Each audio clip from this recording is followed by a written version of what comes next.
welcome to my channel. I'm Maria and I'm a caregiver from the Philippines working right here in Japan. I know the challenge of the wall of words when you first start working here.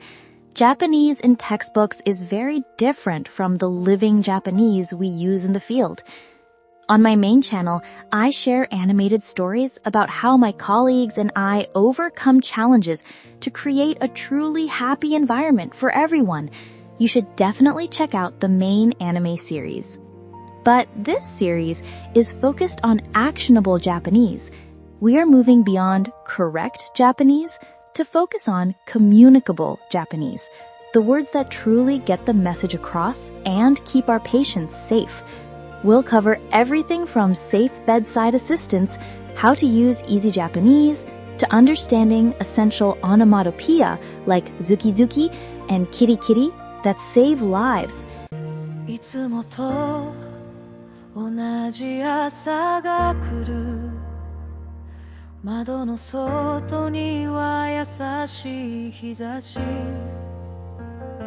誰かのありがとうが聞きたくて You know, in a Japanese nursing home, a single misunderstood word can mean the difference between comfort and a fatal accident.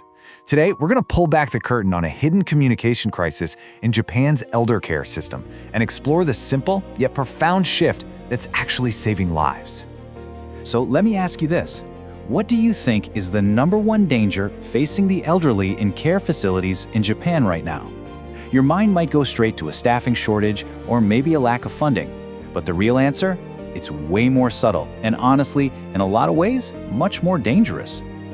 The biggest risk is a wall of words. See, as Japan's population gets older, it has to rely more and more on foreign caregivers. And the problem is, as these two groups, the aging population and the foreign workforce, both grow, so does this huge communication gap.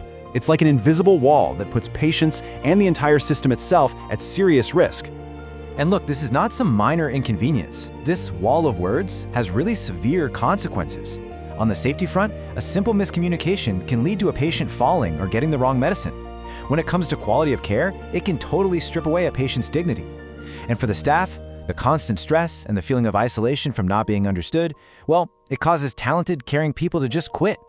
This is a massive system-wide crisis that's just been hiding in plain sight. So how in the world do you tear down a wall like that? Well, the answer is, you don't. You build a bridge. And doing that requires a really fundamental shift in how we think about what communication is even for. For years, the whole approach was just wrong. The system was obsessed with forcing foreign staff to learn perfect, textbook Japanese. But the goal was never about being correct. It should have always been about connection. Just like it says here, the real aim isn't perfect Japanese. It's understandable Japanese. That changes everything. And this image just illustrates the solution so perfectly. Building that bridge isn't a one-way street. It takes real effort from both sides. You have the sender, that's the foreign caregiver, who needs a very specific set of skills. But, and this is just as important, the receiver, the Japanese staff, also has to learn how to listen and speak in a totally new way. Let's start with their role, because it's a game changer. This is where something called easy Japanese, or Yasashii Nihongo, comes into play. And get this, it's not just a technique for talking to foreigners. It's about making communication clearer for absolutely everyone. The principles behind it are just beautifully simple. First, you break everything down. Instead of one long, complicated sentence, you use several short ones. One idea per sentence. Second, you swap out all those difficult formal words for simple, everyday ones. And third, you get rid of confusing language like double negatives.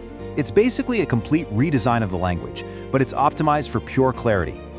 Okay, here's a perfect example. The standard, formal Japanese for take medication uses the word fukuyo, but a much simpler, way more common word is nomu, which just means to drink. This one tiny change removes a huge barrier to understanding and could easily prevent a fatal medication error. It seems so small, but it's absolutely revolutionary. All right, let's move to the other side of that bridge. We've talked about the receiver, the person listening. Now let's look at the sender, the caregiver. They use a very structured technique called koekake. Now, koekake isn't just talking to someone. It's a professional safety protocol.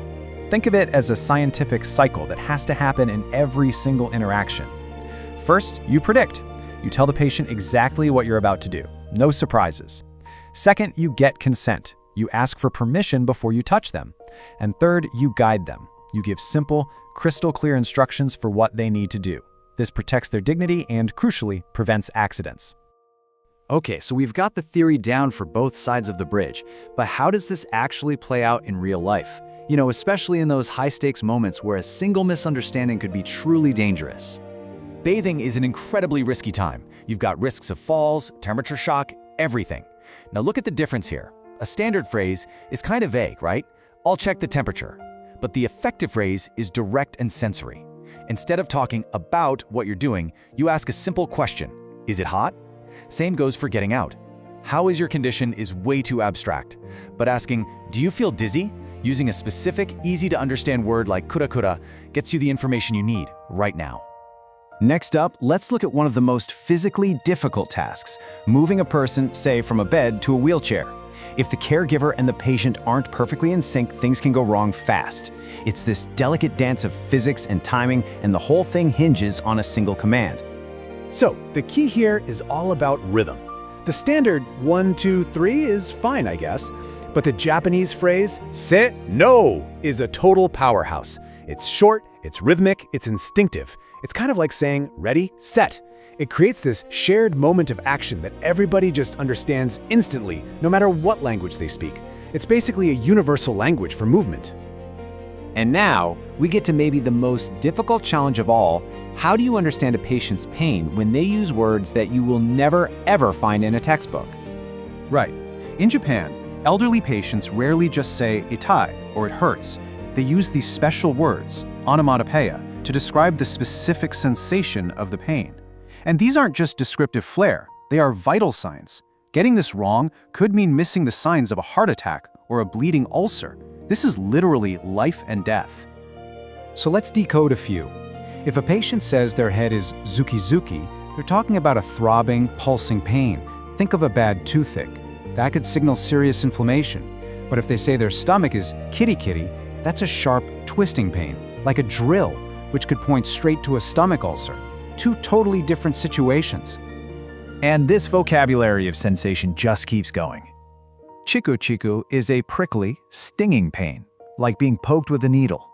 Meanwhile, biri-biri is that tingling, electric shock feeling, the one that might indicate nerve damage. For a caregiver, being able to tell these apart is as critical as reading a heart monitor. So we've seen all these techniques for both the sender and the receiver.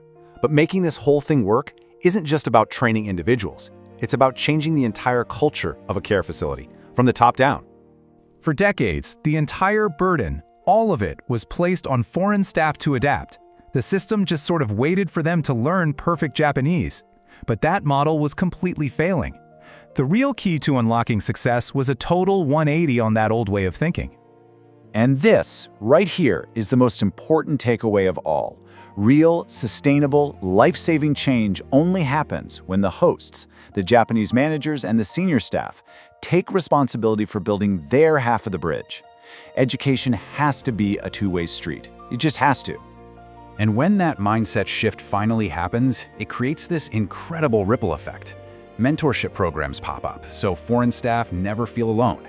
Easy Japanese becomes mandatory training for all staff, not just some remedial thing. And here's the magic part. This clearer, simpler way of speaking doesn't just help foreign staff. It dramatically improves communication with elderly Japanese patients who might be hard of hearing or have cognitive decline. Literally everyone wins. So it really leaves us with a final thought, doesn't it? This entire system was transformed by focusing not on perfect language, but on clear, compassionate communication. If that simple principle can save lives and build bridges in one of the most complex human environments imaginable, where in our own work or in our own lives could we start tearing down a wall of words?